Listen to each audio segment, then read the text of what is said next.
Welcome everyone, and we're going to call the meeting to order.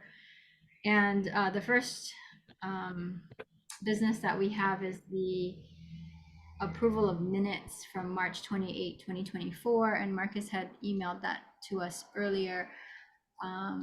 Does anyone have any edits, corrections? See, 8 years, maybe 6. 6 years, can't get that right. Corrections to the minute. Okay. Does anyone need more time to review? Okay. So hearing that there are no corrections to the minutes, we will accept the minutes as circulated. I just also wanted to give the opportunity because Connie had sent us some testimony that we received in support of the admin rules. So I just wanted to open it up in case there was testimony on any agenda item.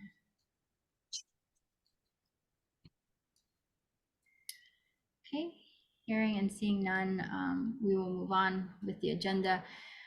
We have the Deputy Executive Director's report. Welcome, Heather, nice to see you. And you may begin whenever you're ready. Oh, thank you. Make sure am I on? Okay, excellent. And are you seeing the mediation report? Excellent, Yes. Okay. So here is the mediation numbers up to April 24th. And, you know, I told our director to make sure to let me know what he might like me to highlight. And we've had 2 cases successfully mediated. So that raises our overall settlement rate for fiscal year now to the 42.9%. And then of those cases, one of them was an employment related case and one was a housing case. So that's consistent with our overall makeup of our settlements this year. So far, we have 4 employment cases to 5 housing settlements. So any questions about that? Okay, and I think there was another settlement recently, but didn't make it onto this report. Okay, so I will move on to the next, if that's all right. I will move on to the caseload report. And there was not much change overall in the statistics compared to the previous report. But if you look at, let's see, I'll move down to the second page here. Just to point out that the number of PCQs that we've received, those are pre-complaint questionnaires that we use to initiate an inquiry, that the number has risen now to the highest it's been in about 5 years. And that also the number of investigations closed and the enforcement closures are looking really good and quite high, although the enforcement closures are a bit of an anomaly because we did have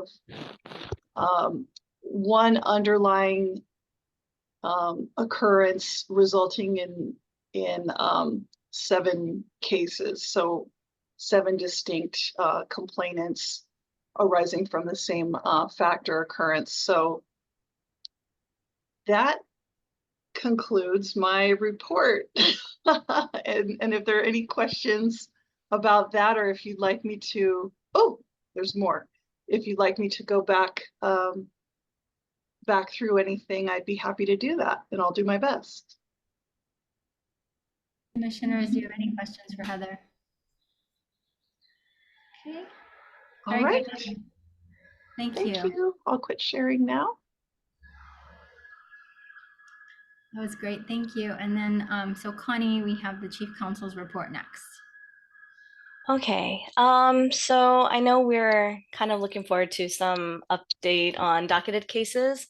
And I informed the commission that enforcement did inform us that there was a final demand that went out, but there was an issue with service and it remains unchanged. There's still a problem with service. So no cases have been docketed yet, but I have heard that they are planning to in the next, little bit. But we do have to have proper service before we can docket the case and then, take it from there and assign a hearings examiner. So no update on that. Um, for the update on public hearing on our proposed administrative rules. I do want to just kind of recap our process so far because I know it's been a really long process. It's been a huge endeavor. Um, so we're doing, a large overhaul of all of our administrative rules. It was started by the former chief counsel, Robin Wurtzel. I think she started this years ago, but we really started getting the ball rolling towards the end of the last year. Some of the updates relate to, just updates in newer technology. I think our administrative rules account for faxes being sent over, but now because of the pandemic and use of like e-signature, we have to account for that as well. Most people, use email or e-sign to file their complaint.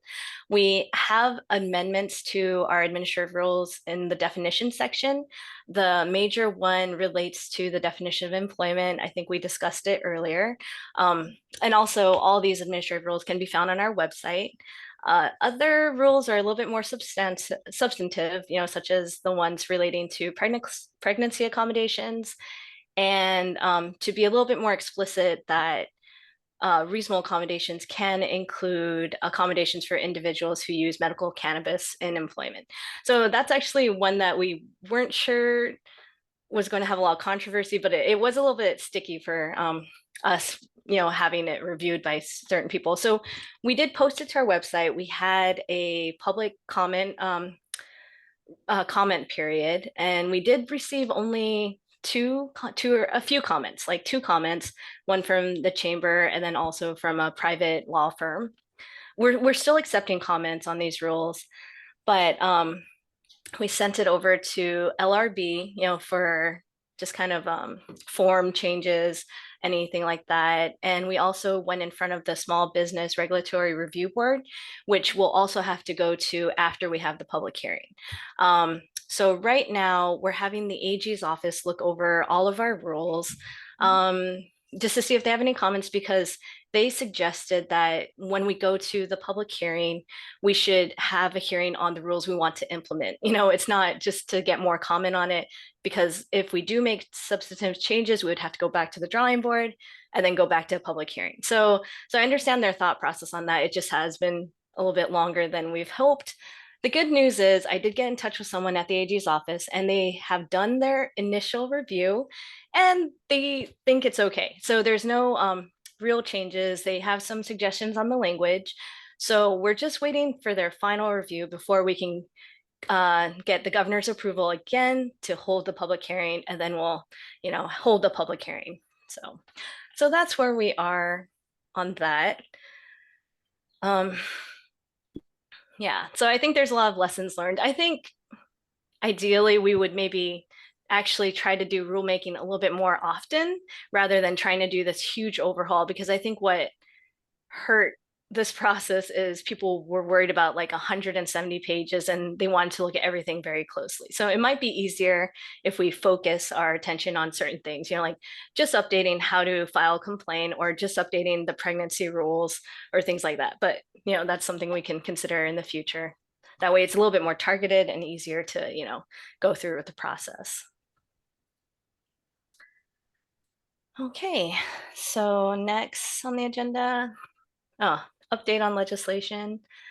So session ends on Friday, tomorrow. None of the bills that directly impacted the HCRC's jurisdiction, made it through. But due to sunshine laws, we have to be pretty specific in our agenda. So I did want to list all the bills we were kind of tracking or keeping aware of, just in case anyone wanted to discuss it here in this meeting. So on the agenda, I did list the ones that, passed final reading, heading to the governor. I think the only one that I listed that actually didn't make it out of conference was Senate Bill 2503, which related to the universal changing accommodations, which would have been equally accessible regardless of gender. So that one didn't make it out of conference, but I think everything else, I think, made it out. So I don't know if anyone wants to discuss, but those are the ones that we had been tracking. Does anyone have any discussion about the bills that are listed? I just wanted to clarify, Connie, that the bills that are listed are the bills that the commission had supported, and that they are going to the governor for signature, except the SB 2503. That's correct. Yeah. Thank you. Okay. Do you have any other matters on your chief counsel's report? No, I think that's it. Okay. Well, that takes us to the end of the agenda. But I did want to, yeah, thanks. I see Nico's. Thanks for joining us.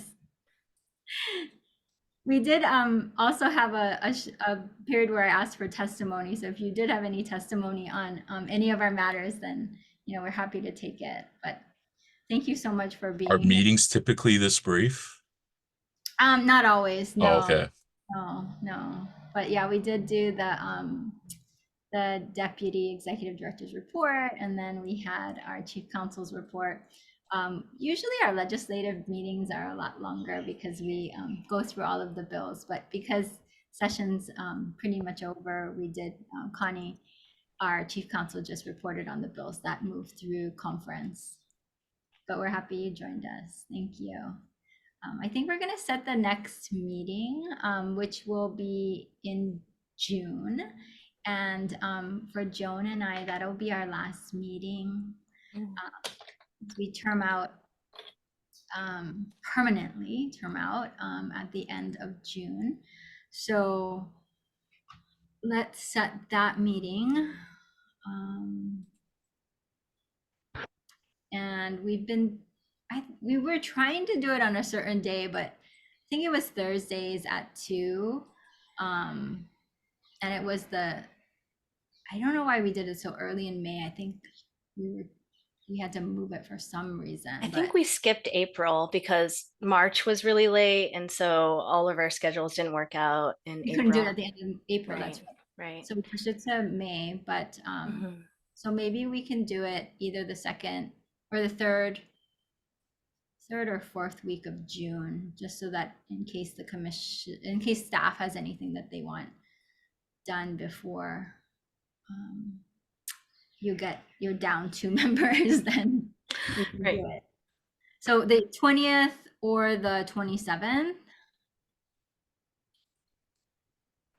I think the Shaka is a yes. John, Arsima, Joan. The 27th probably, okay. I don't know. Is the 27th like gives everybody the most time to find replacements? I think they're fine without us. I just thought in case there was something that they needed to wrap up, that it would be. Either of those days works for me. I'm good with either day. I am as well. Okay. Connie, do you guys have a preference? We'll do the 27th, if not. Okay, that's fine. 27th works for me. Okay, 27th at 2. Okay. We'll be here online. Wow. Okay, I'm excited. All right. I do have an announcement. Okay, sorry. Yes, I'm so sorry. I didn't ask Oh, for no, an you're fine. announcement. Well, actually, I just want to say congratulations to both John and Arsima, who had their Senate hearings a couple weeks ago, and both have been confirmed for a 2nd term. So Fantastic. we have them. Yeah. So congratulations. Congratulations. That's amazing. Congratulations. You? Okay. All right. Does anyone else have any other announcements? All right. So I think that's it. I'm gonna adjourn the meeting. Thank you, folks who joined us from the community. We're really grateful that you're interested and have and you're part of our meeting. And then thanks, Heather, for your presentation, and Connie for providing your report as well. And everybody else, we'll see you next month. Thanks so much. Have a beautiful day.